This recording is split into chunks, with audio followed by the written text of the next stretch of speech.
Good morning everyone, welcome to my channel Shilpa's daily life. আমার এই নতুন ব্লগে তোমাদেরকে জানাই অনেক অনেক ওয়েলকাম আর অনেক অনেক ভালোবাসা। তো এখন বেঁচে গেছে 9:45।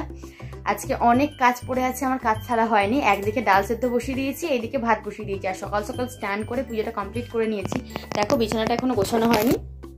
এই যে বিছানায় একটা নতুন চাদর পাতবো, নতুন বলতে কি কাঁচা চাদর পাতবো, সেটাও পাতা হচ্ছে না। ভাবছি একটু পরে মশারি টশারি তুলে একবারে চাদরটা পাতবো একটু সময় করে। ওইদিকে রান্নাটা বসিয়ে দিই।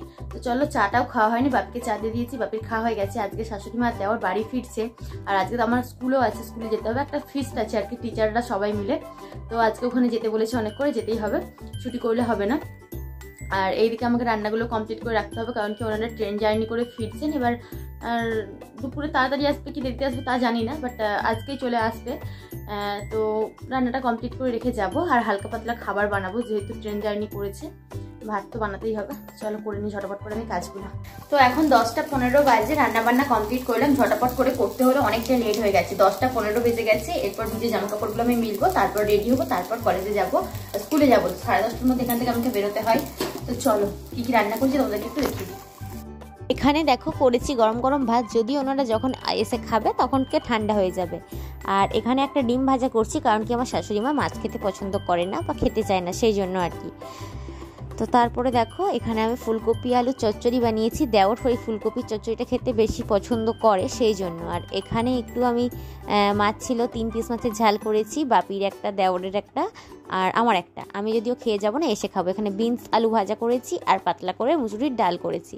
তো এই হচ্ছে আমার রান্না বান্না। তো চলো রাখি এগুলো, তারপর কলেজে যাব। আর কি হয়, শাশুড়ি মা বাড়িতে থাকলে কিন্তু আমি যে রান্না করার পর কড়া টড়াগুলো ফেলে রাখি, ওইগুলো কিন্তু ধুয়ে নেয়, ওটা উনি রোজই করেন। আর যেহেতু এখন নেই, তাই জন্য আমাকেই করতে হচ্ছে।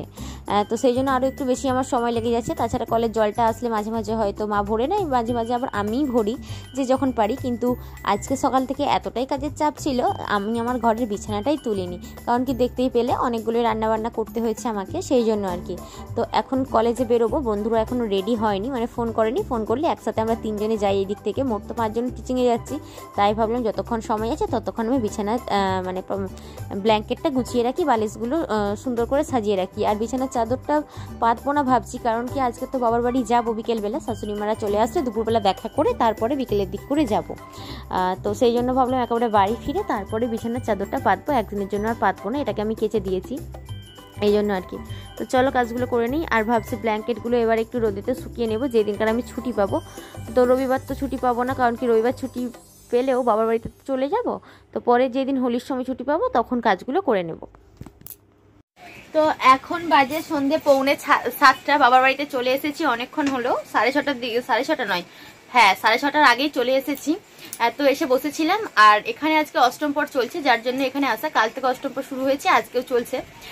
তো এই যে মাইক চলতে শুরু হয়ে গেছে, মাইকটা বন্ধ হতে আমি কথা মানে ভিডিওতে ভয়েস দিতে শুরু করছি, দেখছি আবার মাইক চলতে শুরু করেছে। মা চলে এসেছে, চা বানাচ্ছে, চলো নিচে যাই।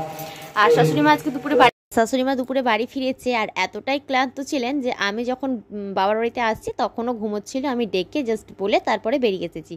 তো দেখো এখানে মা চা বানিয়েছে, আমি সিঙ্গারা নিয়ে এসেছিলাম, চা আর চিপস আর সিঙ্গারা এগুলোই খাওয়া দাওয়া করছিলাম।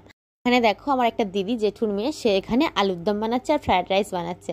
তো আলুর দমটা বানাচ্ছিল, ও ভীষণই ভালো রান্না করতে পারে।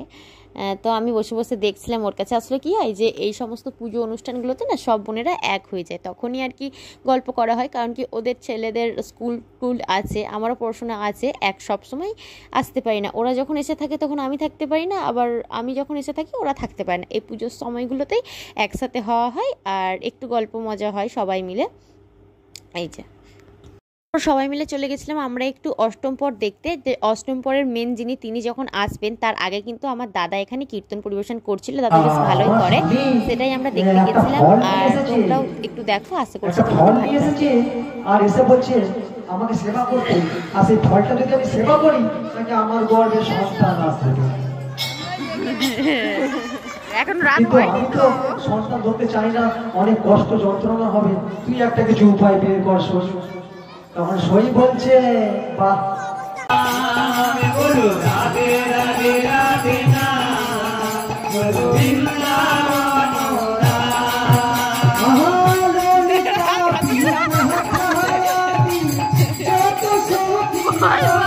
একদিকে কিন্তু দাদার গান চলছিল, গানটা প্রায় শেষ হয়ে এসেছে আর অন্যদিকে জল তোলা হচ্ছিল। অল্প কয়েকজন জল তুলছিলেন, কীর্তনীয়ারা মঞ্চে আসবেন সেই জন্য আর একটি ঝোঁটাকে নিয়ে আছাড় মারতে লাগলেন আর তাণ্ডব নৃত্য করতে লাগলেন। তাণ্ডব নৃত্য করতে লাগলেন। মেন যিনি কীর্তনিয়া ছিলেন শ্রীপর্ণা, সম্ভবত টাইটেলটা আমি ভুলে গেছি, ওনার কীর্তন পরিবেশন আমরা একটু দেখছিলাম আর কি। আজকের মতো ভিডিওটা আমি এখানেই শেষ করলাম। কেমন লাগলো জানিও, যদি ভালো লেগে থাকে লাইক করো, কমেন্ট করো আর চ্যানেলটিকে সাবস্ক্রাইব করে আমার পাশে থেকো।